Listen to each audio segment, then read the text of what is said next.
നമസ്തേ. വെട്ടിത്തിളങ്ങുന്ന അനേകം രത്നങ്ങളും ഉപരത്നങ്ങളും അടങ്ങിയ പ്രഷ്യസും സെമി പ്രഷ്യസുമായ രത്നങ്ങളുടെ വിശേഷങ്ങളുമായി രത്നശാസ്ത്രയുടെ പുതിയ അധ്യായത്തിലേക്ക് ഏവർക്കും സ്വാഗതം. കൂടെയുള്ളത് ഉണ്ണികൃഷ്ണൻ ശിവാസ്. രത്നശാസ്ത്രയിലേക്ക് സ്വാഗതം സാർ. സ്വാഗതം. നമസ്കാരം. നമ്മൾ പറഞ്ഞ പോലെ വെട്ടിത്തിളങ്ങുന്ന രത്നങ്ങൾ നമ്മൾ ഓരോ എപ്പിസോഡുകളിലും പ്രേക്ഷകരോട് പങ്കുവയ്ക്കാറുണ്ട്. അതിൻ്റെ വിശേഷങ്ങൾ പ്രകൃതി നമുക്കായിട്ട് തന്നിട്ടുള്ള ആ ഒരു തിളക്കത്തിൻ്റെ മുൻപന്തി നിൽക്കുന്ന ഒരാളാണ് ഡയമണ്ട് എന്ന് പറയുന്ന കണ്ണഞ്ചിപ്പിക്കുന്ന തിളക്കത്തിൽ വരുന്നതാണ്, വിശേഷിപ്പിക്കാവുന്നതാണ്. വജ്രം തിളക്കാണ്. പക്ഷേ നമ്മൾ അത് വജ്രത്തിന് തന്നെ പകരമായിട്ട് അല്ലെങ്കിൽ വജ്രമാണെന്ന് തെറ്റിദ്ധരിക്കപ്പെട്ട ഒരു രത്നത്തെക്കുറിച്ച് നമ്മൾ മുമ്പുള്ള എപ്പിസോഡുകളിൽ മോയിസനൈറ്റ് എന്ന് പറയുന്ന രത്നത്തെക്കുറിച്ച് നമ്മൾ പറഞ്ഞിട്ടുണ്ട്. അപ്പോൾ അതുപോലെയുള്ള മറ്റ് രത്നങ്ങളും ധാരാളമുണ്ടോ? നമ്മളെ ഭൂമിയിൽ പ്രകൃതിയിൽ ലഭിക്കുന്ന തിളക്കം കൂടിയ വസ്തുക്കളിൽ ഏറ്റവും തിളക്കമുള്ളതെന്ന് വേണേൽ വിശേഷിപ്പിക്കാവുന്നതാണ് വജ്രം. വജ്രത്തിന് ഒരുപാട് സിമുലൻസ് ഉണ്ട്. വജ്രമാണെന്ന് തെറ്റിദ്ധരിക്കപ്പെട്ട രത്നം എന്ന് പറയുന്നത് മോയിസനൈറ്റ് ആണ്. മോയിസനൈറ്റ് തെറ്റിദ്ധരിപ്പിക്കേണ്ടെന്ന് പറയാമെന്ന് എനിക്കറിയത്തില്ല. കാരണം അത് ഡയമണ്ടാന്ന് പറഞ്ഞ് ഒരുപാട് മാർക്കറ്റിൽ വന്ന് പോയ ഒരു രത്നം. കാരണം അത് നമുക്ക് പെട്ടെന്നൊരു വിഷ്വൽ ഒറ്റ നോട്ടത്തിൽ അത് കണ്ടുപിടിക്കാൻ പറ്റത്തില്ല. ഒരു മോതിരത്തേൽ നമ്മൾ മോയിസനൈറ്റ് ഘടിപ്പിച്ച് കഴിഞ്ഞാൽ നമുക്കത് പെട്ടെന്ന് നമ്മൾ ഡയമണ്ടാന്ന് തന്നെ വിചാരിക്കുള്ളൂ. കാരണം അതിൻ്റെ സ്പെസിഫിക് ഗ്രാവിറ്റി വരുന്നത് 3.52 വരുന്നത്. അതേസമയം തന്നെ ഡയമണ്ടിൻ്റെ മോയിസനൈറ്റിൻ്റെ 3.25 വരുന്നത്. ഓൾമോസ്റ്റ് അതിനടുത്ത് വന്ന് നിൽക്കുക.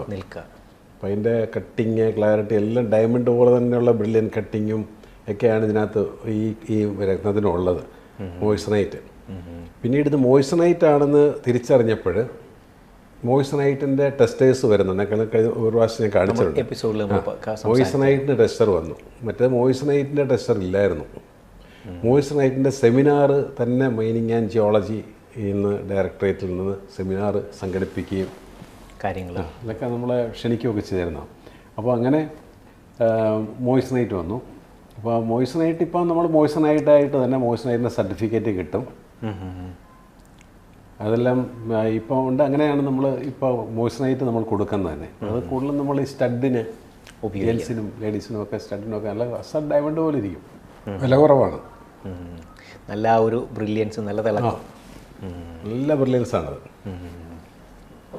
അപ്പോൾ ഇതിനകത്ത് അതുമായിട്ട് കടപിടിക്കുന്ന മറ്റ് രത്നങ്ങൾ, അതായത് ഈ മോയിസനൈറ്റ് ഉള്ള കാലഘട്ടത്തിൽ മോയിസനൈറ്റ് എന്ന് ഇപ്പോഴും ആൾക്കാർക്ക് അത്ര പരിചിതമല്ല. ആ സമയത്ത് അതിനേക്കാളും മുന്നേ പഴക്കമുള്ളതാണ് സിർക്കോൺ എന്ന് പറയുന്ന കല്ല്. സിർക്കോൺ അത് മിക്കവാറും എല്ലാവർക്കും അറിയാം. ഇത് ഡയമണ്ട് അല്ല സാറേ, ഇത് സിർക്കോണാണ് എന്ന് പറയും. സിർക്കോൺ നാച്ചുറലായിട്ട് തന്നെ കിട്ടുന്നതാണ്. ഭയങ്കര ഭംഗിയേറിയ രത്നമാണ്. പല മോതിരങ്ങളിലും ഘടിപ്പിച്ചിരിക്കുന്ന സിർക്കോൺ ആയിരിക്കും. സിർക്കോണിൻ്റെ കല്ല് ഡയമണ്ട് പോലെ തന്നെ ഡയമണ്ടിൻ്റെ കൂടെ അടുത്ത് നിൽക്കുന്ന ഒരു കല്ല് തന്നെയാണ് സിർക്കോൺ. പക്ഷേ കാലക്രമത്തിലും ആ ഡ്യൂറബിലിറ്റി ഡയമണ്ടിന് മാത്രമാണ്. കാരണം അതിൻ്റെ ഹാർഡ്നെസ്സൊക്കെ വ്യത്യാസമുണ്ട്. ഈ സിർക്കോൺ നമ്മൾ ഭൂമിയിൽ നിലനിൽക്കുന്ന ഒരു മിനറൽ ഇത് തന്നെയാണത്. നാച്ചുറലായിട്ട് തന്നെ നമുക്ക് നിന്ന് കിട്ടുന്നതും അത് അതേപോലെ തന്നെ രൂപപ്പെടുത്തി കട്ട് ചെയ്ത് പോളിഷ് ചെയ്ത് കൊണ്ടുവരുന്നതാണ് സിർക്കോൺ. ഭയങ്കര ജുവല്ലറി ഫീൽഡിലാണ് അതിൻ്റെ ഒരു ബ്യൂട്ടി എന്ന് പറയുന്ന ഒരു സംഗതിക്ക് ഒരു അഴകേറുന്ന ഒരു സാധനമാണ് സിർക്കോൺ. ഒരു പുതിയ കല്ലുകളൊക്കെ വെച്ചിട്ട് ഒരു വളയടിച്ച് ഇത് ഡയമണ്ട് ആണെന്ന് ചോദിക്കാൻ നമുക്ക് പെട്ടെന്ന്. പക്ഷേ ഡയമണ്ട് ടെസ്റ്ററിൽ ഒരിക്കലും സിർക്കോൺ ബ്ലീപ്പ് ചെയ്യത്തില്ല. ആ ഒരു ഡിഫറൻസ് ഉണ്ട്. ഈ സിർക്കോണും അതുപോലെ ഈ ഡയമണ്ടും വരുമ്പം ഇതിൻ്റെ ഹാർഡ്നെസ്സിൽ ഭയങ്കര വ്യത്യാസം. 10 അല്ലേ മറ്റേത്. സിർക്കോണൊക്കെ 7.5 ആ ലെവലിൽ നിൽക്കത്ത് വരുള്ളൂ. ഏറ്റവും ഹാർഡ്നെസ് കൂടിയ ഡയമണ്ട്, അതാണ് ഞാൻ പറഞ്ഞത്. തിളക്കമേറിയതും ഹാർഡ്നെസ് ഏറിയ വസ്തുക്കളിൽ വെച്ച് ഏറ്റവും കാഠിന്യമേറിയെന്ന് വേണമെങ്കിൽ നമുക്ക് പറയാം. ഏറ്റവും തിളക്കമുള്ളതെന്ന് പറയാം. ഉജ്ജ്വലമായ രത്നമെന്ന് പറയാം. അതിൻ്റെ സബ്സ്റ്റിറ്റ്യൂട്ട് വൈറ്റുകൾ ഒരുപാടുണ്ട്. വൈറ്റ് ടോപ്പാസ് വൈറ്റ് സിർക്കോൺ, സൊറോസ്കി, ഇതെല്ലാം നമുക്ക് ക്യൂബിക് സിർക്കോണിയ. അപ്പോൾ സിർക്കോണിയ തന്നെ ക്യൂബിക് സിർക്കോണിയ എന്ന് പറയുന്ന കല്ലുണ്ട്. അത് പക്ഷേ ലാബ് മെയ്ഡ്, ആർട്ടിഫിഷ്യലായിട്ട് മാനിപ്പുലേറ്റഡായിട്ട് നമ്മളുണ്ടാക്കി എടുക്കുന്നതാണ്. അതിനും ഇതേ തിളക്കമോ, പക്ഷെ അതിനൊന്നും ഡ്യൂറബിലിറ്റി ഇല്ല, പെട്ടെന്ന് പോകും. സിർക്കോൺ തന്നെ കമ്മലുകളൊക്കെ ലേഡീസ് വെച്ചിരിക്കുന്നതൊക്കെ ഉപയോഗിച്ച് കഴിയുമ്പോൾ എണ്ണയൊക്കെ കയറി അത് എൻ്റെ കളറൊക്കെ അങ്ങ് പോകുന്ന പോലെ നമുക്ക് തോന്നും, ഫീൽ ചെയ്യും. അതായത് ഡയമണ്ട് പോലെ നമുക്കൊരു ലാസ്റ്റിങ് അല്ലെങ്കിൽ ഒരു ഡ്യൂറബിലിറ്റി അതിനുണ്ടാവില്ല. ഇല്ല. കാരണം ഹാർഡ്നെസ് ഇല്ലല്ലോ. രത്നങ്ങൾക്ക് ഏറ്റവും പ്രധാനം അതിൻ്റെ ഹാർഡ്നെസ്സാണ്. ഹാർഡ്നെസ് കുറഞ്ഞ രത്നങ്ങൾ ഉണ്ടല്ലോ, ഇപ്പോൾ എമറോൾഡൊക്കെ ഹാർഡ്നെസ് കുറഞ്ഞ രത്നങ്ങൾ, പക്ഷെ അതെല്ലാം പ്രീഷ്യസ് കാറ്റഗറി നിൽക്കുന്ന. ഇതെല്ലാം ഡയമണ്ടിനെ വെട്ടിയിട്ടൊരു വൈറ്റ് സ്റ്റോൺ വരുന്നില്ല അവിടെ. ഡയമണ്ട് താഴോട്ടുള്ള കല്ലുകളാണ് പിന്നെ വരുന്നത്. അതിലും വലിയ ഹാർഡ്നെസ് ഉള്ള കല്ലുകൾ കണ്ടുപിടിച്ചിട്ടുണ്ടെന്ന് എനിക്ക് തോന്നുന്നില്ല. അപ്പോൾ അത് മുഹമ്മദൻ സ്കെയിലിൽ ഏറ്റവും ഹാർഡ്നെസ് നിൽക്കുന്നത് ഇത് ഡയമണ്ട് തന്നെ. ബാക്കിയുള്ളതിനെല്ലാം താഴോട്ടാണ് നിൽക്കുന്നത്. മോയ്സണൈറ്റിനുണ്ട്, പക്ഷേ ഇത് താഴോട്ട് നോക്കുമ്പോൾ കുറവാണ്. പക്ഷേ ആഭരണങ്ങൾക്കായിട്ട് ഉപയോഗിക്കാം. ഡയമണ്ട് വാങ്ങാൻ പറ്റില്ലാത്തവർക്ക് ഇത് വേണം വേണ്ടി ധരിക്കാം. ഡയമണ്ടിന് പകരമായിട്ട് നമുക്ക് ഇതിനെ ഡയമണ്ട് സബ്സ്റ്റിറ്റ്യൂട്ടായിട്ട് ഉപയോഗിക്കാം, ഒരു കുഴപ്പമില്ല. എനിക്ക് തോന്നുന്നു സിർക്കോണിൻ്റെ കൂടുതൽ വിശേഷങ്ങൾ നമുക്കൊരു ബ്രേക്കിന് ശേഷം പ്രേക്ഷകരോട് പങ്കുവയ്ക്കാം.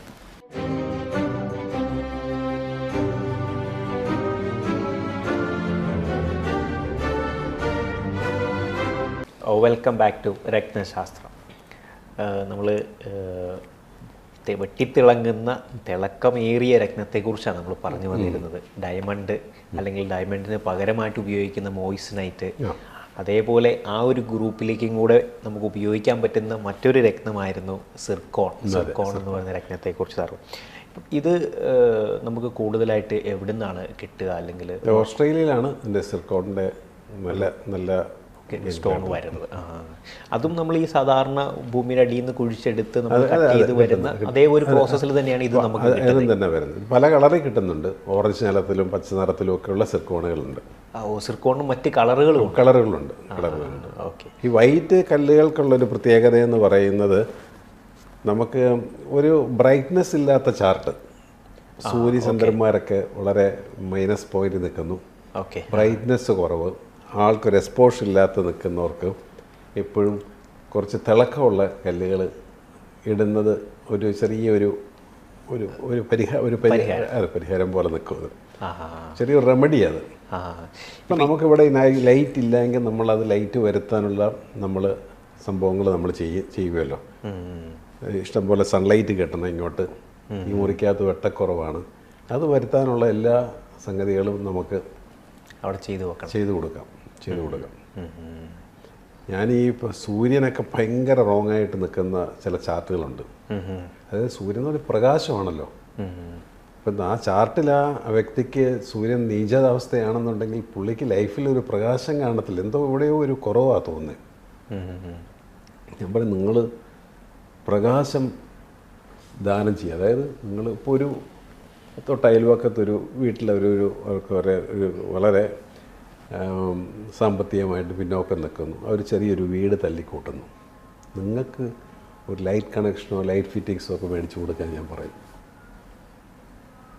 നിങ്ങൾ ക്ഷേത്രത്തിലാകട്ടെ അല്ലെങ്കിൽ നിങ്ങൾ പള്ളിയായിട്ടൊക്കെ മോസ്കോ ഒക്കെ ആയിട്ട് ബന്ധമുണ്ടെങ്കിൽ അവിടെ കോമൺ ആയിട്ടൊക്കെ ഉള്ള ലൈറ്റ് ഫിറ്റിങ്സിനൊക്കെ എന്തെങ്കിലും കുറവുണ്ടെങ്കിൽ അത് കൊടുക്കുക. ക്ഷേത്രങ്ങളിൽ പോയാൽ ചുറ്റുവിളക്കുണ്ടല്ലോ, ഇപ്പോൾ പള്ളിയിലൊക്കെ ഉണ്ടല്ലോ അല്ലേ, ചുറ്റുവിളക്ക് കത്തിക്കുക. ഇങ്ങനെ നമ്മൾ തന്നെ ക്രിയേറ്റ് ചെയ്യുക. പ്രകാശം എവിടെയൊക്കെ കൊണ്ടുവരാൻ പറ്റുമോ അത് നമ്മൾ കൊണ്ടുവരുമ്പോൾ നമ്മുടെ ലൈഫിലേക്കും ആ പ്രകാശം കയറി വരും. ഇങ്ങനെയുള്ളവർക്ക് ഞാൻ വൈറ്റ് സ്റ്റോണുകൾ കൊടുക്കാൻ, സിർക്കോൺ പോലത്തെ വൈറ്റുകൾ, പ്ലേ ഓഫ് കളേഴ്സുള്ള ഓപ്പിൾസ്, ബ്രൈറ്റ്നെസ് കൂടുതൽ ഫീൽ ചെയ്യുന്നത്, കണ്ടാൽ ഭയങ്കര തിളക്കമായിട്ട് നിൽക്കുന്ന കല്ലുകൾ, അതെല്ലാം നമുക്ക് ആൾക്കും ആ വ്യക്തിക്കും കോൺഫിഡൻസ് ഉണ്ടാകും. ഒരു തിളക്കം നമ്മളിപ്പോൾ നല്ല ഉല്ലാസിൻ്റെ കയ്യിലൊരു നല്ലൊരു മോയ്സണൈറ്റ് കിടക്കുന്നുണ്ടെങ്കിൽ എൻ്റെ നോട്ടം അതിനകത്തോട്ട് വരും. അപ്പോൾ ഒരു ബ്രൈറ്റ്നെസ് നമുക്ക് തന്നെ വരും, ഫീൽ ചെയ്യും.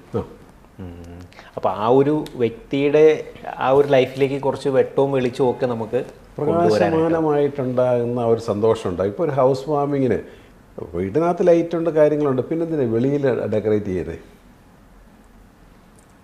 അവിടെ ഡെക്കറേഷൻ എന്ന് പറയുന്നതിന് പ്രത്യേകത ആൾക്കാരെ കുറച്ചുകൂടെ ഒന്ന് അട്രാക്റ്റ് ചെയ്യാനും ഒരു ഐഡൻറ്റിഫൈ ചെയ്യാനായിട്ട് ഒരു വെട്ടവും വെളിച്ചവും കാര്യങ്ങളും. ലൈറ്റാണ് എല്ലായിടത്തും അല്ലേ? സൗണ്ട് ആൻഡ് ലൈറ്റ്, അത് പ്രത്യേക സൗണ്ടും ലൈറ്റും ഒക്കെ പ്രത്യേക കോഴ്സുകളുണ്ട് ഇപ്പം പഠിക്കാൻ തന്നെ. അതെ അതെ. അപ്പോൾ അത്രയും അത് നമ്മൾ ആർട്ടിഫിഷ്യൽ കൊണ്ടുവരിക, നമ്മുടെ ഇല്ലാത്ത കാര്യങ്ങൾ നമ്മൾ കൊണ്ടുവന്ന് അത് ക്രിയേറ്റ് ചെയ്ത് റെഡിയാക്കി എടുക്കുക എന്നുള്ളതാണ്.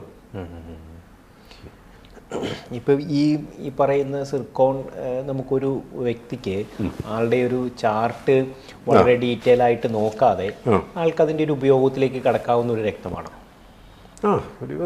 ചെയ്യാം.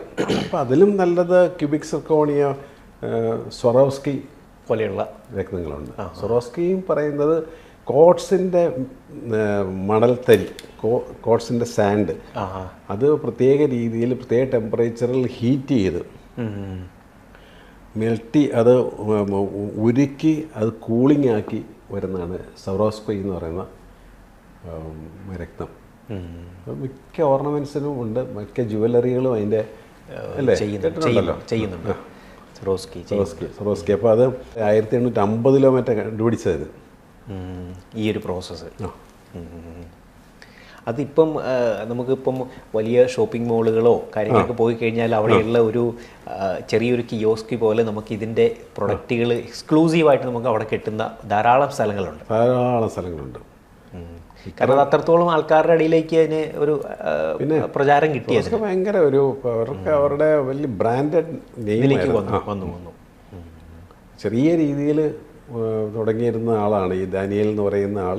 വളരെ ചെറിയ രീതിയിൽ പണ്ട് കാലത്ത് സ്റ്റാർട്ട് ചെയ്ത സംരംഭങ്ങളാണ് വലിയ ലെവലിലേക്ക് വന്നത്, ഒരു വലിയ ബ്രാൻഡായിട്ട് തന്നെ മാറി. അയാളുടെ പേരാണത് കല്ലതിന് വന്നിരിക്കുന്നത്. ഒരു കാലഘട്ടം കൊണ്ട് അതങ്ങ് ജുവല്ലറി ഡിസൈനിങ് തിയേറ്റർ ഫീൽഡിലേക്ക് അതങ്ങ് വന്നപ്പം സ്വറോസ്കി വേറൊരു ലെവലിൽ വന്നു. അങ്ങനെ ഒരുപാട് രത്നങ്ങൾ നമുക്ക് ശരിക്കും പറഞ്ഞാൽ ഉണ്ട്.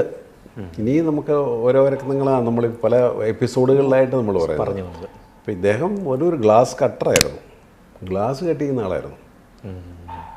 അപ്പോൾ ഇതിൽ നിന്ന് നമുക്ക് കിട്ടിക്കഴിഞ്ഞപ്പോൾ അത് പുള്ളി അത് രൂപാന്തരപ്പെടുത്തി എടുത്ത് അതൊരു ഇതിലേക്ക് വന്നു. അതൊക്കെ ഒരു ചരിത്ര സംഭവങ്ങളാണ്. സ്വറോസ്കിയുടെ റിങ്ങുകളൊക്കെ ഇടാൻ നല്ല ഭംഗിയാണ്. അതിനൊന്നും വലിയ പ്രത്യേകിച്ച് വല്ല ചാർട്ട് ജക്കിയോ അങ്ങനെയൊന്നും അതിൻ്റെ ആവശ്യമില്ല, ഒന്നുമില്ല. അതൊക്കെ ഈ ബ്രൈറ്റ്നസ് വരുത്താൻ നല്ലതാണ്.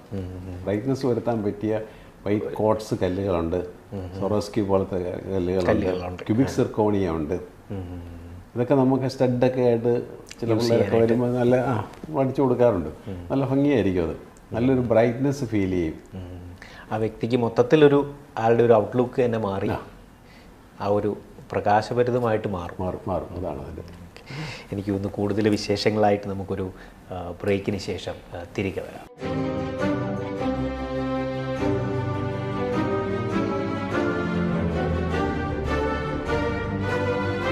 Welcome back to രത്നശാസ്ത്രം.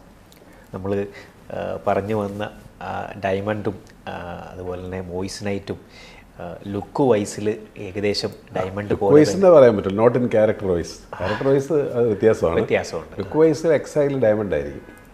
സ്വറോസ്കിയും സിർക്കോണിയയും സിർക്കോണും ഒക്കെ ഏകദേശം അതേപോലെ നിൽക്കും. സിമുലൻസ് അതാണ് എനിക്ക് തോന്നുന്നു. പക്ഷേ അതിൻ്റെ റേറ്റിൻ്റെ കാര്യത്തിലൊക്കെ ആണെങ്കിൽ ഹ്യൂജ് ആയിട്ടുള്ള ഡിഫറൻസ്, ഭയങ്കര റേറ്റ് വ്യത്യാസമല്ലേ. വളരെ ചെറിയ പ്രൈസേ ഉള്ളൂ. ഈ കല്ലുകളൊക്കെ വളരെ ചെറിയ പ്രൈസിൽ കിട്ടും. നമുക്ക് ആർക്കും സാധാരണക്കാർക്ക് ആർക്ക് വേണമെങ്കിലും മേടിച്ചിടാവുന്ന തരത്തിൽ യൂസ് ചെയ്യാനായിട്ട് പറ്റും. ഇപ്പോൾ മാറിയൊക്കെ സ്റ്റഡുകളൊക്കെ ഉപയോഗിക്കുന്നവർക്ക് അങ്ങനത്തെ സ്റ്റഡ് ഉപയോഗിച്ചാൽ മതി. ഇതിന് വളരെ എക്സ്പെൻസീവ് ആയിട്ടുള്ള ഇപ്പോൾ ഇതിലേക്ക് ഒരു 15 സെൻറ്റ് 20 സെൻറ്റൊക്കെ ഒരു ഡയമണ്ടിൻ്റെ സ്റ്റഡ് അടിച്ചാൽ അടിക്കുന്നതിലും നല്ലത് ഒരു പറഞ്ഞ പോലെ സിർക്കോണിൻ്റെ അടിച്ചു, അത് കുറച്ചാൾ കഴിയുമ്പോൾ വേറെണ്ണം മാറ്റി അടിച്ചു. അങ്ങനെ ചെറിയ പ്രൈസിലല്ലേ വരത്തുള്ളൂ. അതാണ് അതിൻ്റെ പ്രത്യേകത. അതെ, നമ്മൾ ഇതുപോലെ തന്നെ ഈ ഓരോ എപ്പിസോഡുകളിൽ നമ്മൾ രത്നങ്ങളെക്കുറിച്ച് പറയാറുണ്ട്. അതായത് പ്രേക്ഷകർക്ക് അത്ര പരിചയമല്ലാത്ത പല രത്നങ്ങളെക്കുറിച്ചും നമ്മൾ പറയാറുണ്ട്. പുതിയ പുതിയ മൈനുകൾ നമ്മൾ കണ്ടുപിടിച്ച് കഴിയുമ്പം അതിൻ്റെ വിവരങ്ങൾ നമ്മൾ പ്രേക്ഷകരോട് പങ്കുവയ്ക്കാറുണ്ട്. പിന്നെ അത് കൂടാതെ നമ്മൾ ഈ കഴിഞ്ഞ കുറച്ച് എപ്പിസോഡുകളായിട്ട് നമ്മൾ ചർച്ച ചെയ്ത് വന്നിരുന്ന ഒരു കാര്യമായിരുന്നു ലഗ്നം, ഹൗസസിനെ കുറിച്ച്, രാശികളെ കുറിച്ച് നമ്മൾ പറയുകയുണ്ടായി. എനിക്ക് തോന്നുന്നു നമ്മൾ അവസാനം കഴിഞ്ഞ ഒരു എപ്പിസോഡിൽ നമ്മൾ ചർച്ച ചെയ്ത് നിർത്തിയ കാര്യം എന്ന് പറഞ്ഞാൽ വൃശ്ചിക ലഗ്നത്തെക്കുറിച്ച്, വ്യക്തിയുടെ രാശിയെക്കുറിച്ച് നമ്മൾ, കാരണം രത്നങ്ങളെക്കുറിച്ചും രത്നശാസ്ത്രത്തെക്കുറിച്ചും പറയണമെങ്കിൽ അത് ഗ്രഹങ്ങളെക്കുറിച്ചും അതിൻ്റെ ഹൗസസിനെക്കുറിച്ചും ലഗ്നത്തെക്കുറിച്ചും ടച്ച് ചെയ്യാതെ പറ്റത്തില്ല. ഒരു നാണയത്തിൻ്റെ രണ്ട് വശം ആണിത്, മനസ്സിലായില്ലേ? അസ്ട്രോളജിയും ജമോളജിയും രണ്ടും രണ്ടല്ല, ഒന്നിച്ചു പോകുന്ന കാര്യങ്ങൾ രണ്ടും. അപ്പോൾ ചില നമ്മൾ നോക്കുമ്പോൾ പറയും സാറേ അതിപ്പോൾ സാറേ അസ്ട്രോളജി നോക്കൂ, ഇത് പഠിക്കാതെ അത് പഠിക്കാൻ പറ്റത്തില്ല, അത് പഠിക്കാതെ ഇത് പറ്റത്തില്ല, രണ്ടും. ഇപ്പം നമ്മൾ ഗ്രഹങ്ങളെക്കുറിച്ചുള്ള ഒരു പഠനം, നമ്മളത് അതിൻ്റെ പഠനം, ഓരോ രാശികളെക്കുറിച്ച് നമ്മൾ ഉള്ള പഠനം ഒക്കെ ഇതുമായിട്ട് ബന്ധപ്പെട്ട് തന്നെയാണ്. വൃശ്ചികൻ്റെ രാശി എന്ന് പറയുമ്പോൾ ചൊവ്വയുടെ രാശിയാണ്, ഒരു ഇരുണ്ട രാശിയാണ്. ഏരിയസ് നിന്ന് ഈ സ്കോർപ്പിയോയിലേക്ക് എത്തുമ്പോൾ 8th ഹൗസ്, അത് മേടം മുതൽ വൃശ്ചികം വരെ 8ാമത്തെ ഹൗസാണ്. 8th ഹൗസ് ഒരു നിഗൂഢത നിറഞ്ഞ ഒരു ഹൗസാണ്. പ്രത്യേകിച്ച് വൃശ്ചികൻ രാശി എന്ന് പറയുമ്പോൾ ഒരു വാട്ടർ എലമെന്റ്, ജലരാശിയാണ്, വാട്ടർ എലമെൻ്റാണ് അതിനകത്ത്. അത് തന്നെയല്ല, അത് ഇരുണ്ട രാശി, മൊത്തത്തിലൊരു നിഗൂഢതയാണ്. നമ്മളുടെ ബോഡി പാർട്സിൽ നമ്മുടെ private parts, abdomen, lower abdominal portion വരുന്നതും ഈ വിഭാഗം തന്നെ, ഈ രാശി തന്നെയാണ്. അപ്പോൾ അത് നിഗൂഢത, ഒരു മറഞ്ഞ സ്ഥലം തന്നെ ആണല്ലോ അത്. അതെ. അപ്പോൾ അതങ്ങനെയാണ് അതിൻ്റെ ആ രാശിയുടെ പ്രത്യേകതയാണ്. അതുകൊണ്ടാണ് അവിടെ മൂണൊക്കെ വന്ന്, ചന്ദ്രനൊക്കെ വന്ന് നീചത്തിൽ പോകുന്നത് ആ ചാട്ടിലാണ്. കാരണം പ്രകാശം ഇരുണ്ട സ്ഥലത്താണ്, ഇരുണ്ട സ്ഥലത്ത് വെള്ളത്തിൽ കിടക്കുക മൂൺ. അപ്പോൾ മൂണിനൊന്നും ഡെബിലിറ്റേഷൻ സംഭവിക്കുക. അവിടെ ഡെബിലിറ്റേഷൻ സംഭവിക്കണമെങ്കിൽ വേറെ ഒരുപാട് ക്രൈറ്റീരിയ ഉണ്ട്. പക്ഷെ എന്നാലും ചന്ദ്രൻ്റെ നീചരാശി എന്ന് പറയുന്നത് വൃശ്ചികത്തിൻ്റെ രാശിയാണ്. ഇതാണ് അതിൻ്റെ കാരണം. അവിടെ ചന്ദ്രൻ തീർത്തും ഒരു ഹെൽപ്ലെസ് ആയിട്ട് മാറുക. പുള്ളി ഒട്ടും കംഫർട്ട് അല്ലാത്തൊരു, ഒന്നും ചെയ്യാനും പറ്റാത്ത അവസ്ഥയിൽ അങ്ങനെ നിൽക്കുന്നതുകൊണ്ടാണത്. തന്നെയല്ല, നമുക്ക് ഒരു മനുഷ്യനെ ലോവർ അബ്ഡമൽ പോർഷനിലൊക്കെ എന്തെങ്കിലും റോങ് എഫക്ട്സ് ഉണ്ടെങ്കിൽ ഈ ചാർട്ട് ചെക്ക് ചെയ്താൽ നമുക്ക് കൃത്യമായിട്ട് മനസ്സിലാക്കാൻ പറ്റും. അതിൻ്റെ സൂചനകൾ നമുക്ക് അവിടെ കിട്ടും. വയറ് സംബന്ധമായിട്ടുള്ള കാര്യങ്ങൾ നമ്മളുടെ കിട്ടും. ഓർഗാൻസുമായിട്ട്, സെക്ഷൽ ഓർഗാൻസുമായിട്ട് കണക്റ്റഡ് ആയിട്ടുള്ള പോർഷനാണത്. അപ്പോൾ അതിലെല്ലാം നമുക്ക് പ്ലാനറ്റ്സ് എങ്ങനെയാണ് നിൽക്കുന്നത്, ഏത് പ്ലാനറ്റ് നിൽക്കുന്നു, ഏത് കൺജക്ഷൻ നിൽക്കുന്നു. നല്ല കൺജക്ഷൻ ആണെങ്കിൽ കുഴപ്പമില്ല, റോങ് കൺജക്ഷൻ ആണെങ്കിൽ ആ റോങ് എഫക്ട്സ് ആ ശരീരഭാഗത്തും എഫക്റ്റഡ് ആയിരിക്കും. ഇപ്പോൾ ഇവിടെ എനിക്ക് തോന്നുന്നു നമ്മൾ ആ ചൊവ്വയുടെ ഒരു അവസ്ഥകൾ അല്ലെങ്കിൽ ചന്ദ്രൻ്റെ ഒരു കാര്യങ്ങൾ നമ്മളവിടെ ചർച്ച ചെയ്തു. ഇപ്പം ഈ വൃശ്ചികത്തിൽ മറ്റ് ഇതാണ് ഗ്രഹങ്ങളാണ്, ഇപ്പോൾ വ്യാഴം പോലെയുള്ള ഇതാണ് വരുന്നതെങ്കിൽ എന്തായിരിക്കും ആ ഒരു സിറ്റുവേഷൻ? വ്യാഴം എന്ന് പറയുമ്പോൾ നമുക്ക് വേറെ ഒന്നും ചിന്തിക്കാനേ ഇല്ല. ഒരു ഡിവൈൻ പ്ലാനറ്റ്, നോളജ്, അറിവ്, പക്വത, എല്ലാത്തിനകത്തും ഒരു എന്താ പറയുന്നത്, ഒരു സ്വാത്വികത, ഇതെല്ലാം നിറഞ്ഞ ഒരു ടീച്ചിങ് ഒക്കെ ആയിട്ട് കണക്റ്റഡ് ആയിട്ടുള്ള ഒരു ഡിവൈൻ പ്ലാനറ്റ് വൃശ്ചികത്തിനകത്ത് വരുമ്പം സത്യം പറഞ്ഞാൽ ഇന്നേവേ ഒരു ലക്കാണത്. അങ്ങനെ ഒരു ചാർട്ടുള്ള വൃശ്ചികത്തിൽ വ്യാഴം നിൽക്കുന്ന ആൾക്കാർക്ക് അങ്ങനെ ഒരു ഭാഗ്യമുള്ളവരായിരിക്കും. കാരണം വൃശ്ചിക രാശിയുടെ പല ദോഷങ്ങളും ഈ വ്യാഴത്തിൻ്റെ സാന്നിധ്യം കൊണ്ട്, ലക്ഷം ദോഷം ഗുരുഹന്തി എന്നല്ല പറയുന്നത്. ഇത്ര ദോഷം ഉണ്ടെങ്കിലും വ്യാഴത്തിൻ്റെ ഒരു സാന്നിധ്യം ഉണ്ടായി, വ്യാഴത്തിൻ്റെ ഒരു നോട്ടം ഉണ്ടായി, വ്യാഴത്തിൻ്റെ ഒരു യോഗം ഉണ്ടായാൽ അത്ര പറയാൻ പറ്റില്ല. അപ്പം എന്തും കൺവേർട്ട് ചെയ്യും അത് വ്യാഴം. അതിനെല്ലാം പരിഹരിച്ച് മുന്നോട്ട് കൊണ്ടുപോകാനായിട്ട് സാധിക്കും. ഇത് ജനറൽ ടോക്കാണ് കേട്ടോ, ജനറലി കാര്യങ്ങളാണ്. മറ്റ് സ്പഷ്ടമായിട്ട് ചെയ്യണമെങ്കിൽ ആളുടെ വ്യക്തിയുടെ ചാർട്ട് തന്നെ ചെക്ക് ചെയ്യണം. വ്യാഴത്തേക്കാളും ഭയങ്കര ആയിട്ട് സ്വാധീനം ചെലുത്തി നിൽക്കുന്ന നെഗറ്റീവ് പ്ലാൻസൊക്കെ ഉണ്ടെങ്കിൽ ഈ പറയുന്നതൊന്നും നമുക്ക് അത്രയും ഫലത്തിൽ വരത്തില്ല. ജനറലി വ്യാഴം വൃശ്ചികത്തിൽ വന്ന വൃശ്ചിക രാശിയുടെ ഒരുപാട് കാരണം ഇങ്ങനെയുള്ളവർ ഈ നിഗൂഢത നിറഞ്ഞ വർക്കിൽ ഇപ്പം നമുക്ക് ആ വൃശ്ചികത്തിൽ തന്നെ സൂര്യശനി ബന്ധം വന്നു, അല്ലെങ്കിൽ വേറെ കേതു ചന്ദ്രൻ ബന്ധം വന്നു, അങ്ങനെ ഒരുപാട് റോങ് പ്ലാനറ്ററി കൺജക്ഷൻസ് വന്നാൽ ആൾ തന്നെ ഒരു നിഗൂഢത നിറഞ്ഞ ലൈഫ് നയിക്കും. മോശമായിട്ടുള്ള പല കാര്യങ്ങളിൽ ചെന്ന് പെടാനായിട്ട് പോകും, സാഹചര്യങ്ങളുണ്ടാകും, ഇതെല്ലാം ആ വഴിക്കുണ്ടാവും. അതേസമയം വ്യാഴത്തിൻ്റെ ഒരു സാന്നിധ്യം വരുമ്പോൾ നിഗൂഢത നിറഞ്ഞെന്ന് പറഞ്ഞാൽ ചിലപ്പോൾ അതുപോലെയായിട്ട് മൈനിങ് ഫീൽഡിലേക്ക് പോകാം, വേണമെങ്കിൽ റിസർച്ചിലേക്ക് പോവാം, അങ്ങനെയുള്ള കാര്യത്തിലേക്ക് ഇത് തിരിഞ്ഞു വരുന്നത്. അപ്പം ആ ഒരു വ്യാഴത്തിൻ്റെ സാന്നിധ്യം ആ പറയുന്ന പല റോങ് എഫക്ട്സുകളും ഇല്ലാതാക്കും. അപ്പോൾ വ്യാഴത്തിന് ഇപ്പം നമ്മൾ വൃശ്ചിക ലഗ്നത്തിൽ വ്യാഴം നിൽക്കുന്നത് വിചാരിക്കുക, ലൂസിഫെയറൊക്കെ അവിടെ കറക്റ്റ് സ്യൂട്ടബിളാണ്, ആൾക്ക് മാച്ചിങ് ആണ്. കാരണം വ്യാഴത്തിൻ്റെ ഹൗസസ് ധനു, മീനം രാശികൾ, അത് 2nd and 5th ഹൗസാണ്. 5th house എന്ന് പറഞ്ഞാൽ നമ്മുടെ പൂർവ്വ പുണ്യക്ഷേത്രം കൂടെ, അപ്പോൾ അതൊക്കെ ആയിട്ട് ഇൻഫ്ലുവൻസ് ഉള്ള ഹൗസിൻ്റെ ആധിപത്യമുള്ള ആരാ നിൽക്കുന്നത്? വ്യാഴമാണ് നിൽക്കുന്നത്, മനസ്സിലല്ലേ?